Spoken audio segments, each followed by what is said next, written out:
Junior movie నుంచి viral వయ్యారి full video song అయితే 2 days బ్యాక్ రిలీజ్ అయింది. కిరీటి శ్రీలీల ఇందులో ఫుల్ వీడియో సాంగ్ అనేది మన ముందుకు 4 నిమిషాల వీడియో అనేది రిలీజ్ అయింది. సాంగ్ అయితే మడికి 1 million వ్యూస్తో ముందుకు దూసుకెళ్ళిపోతుంది. అంతేకాదు దాదాపు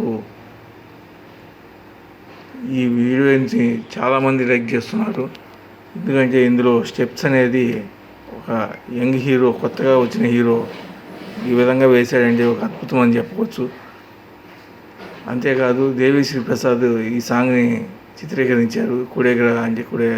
సాంగ్ని లిరిక్స్ కానీ సాంగ్ పాడటం కానీ ఈ విధంగా ఆడిషన్ కానీ మొత్తం కూడా దేవిశ్రీ ప్రసాద్ చేశాడు. కిరీటి ఎవరో కాదు, గాది జనార్దన్ యొక్క కొడుకు. ఎనీవే, ఇదని కొత్త సినిమా సూపర్ డూపర్ హిట్ అవ్వాలని కోరుకుంటూ thanks for viewers. Thank you very much.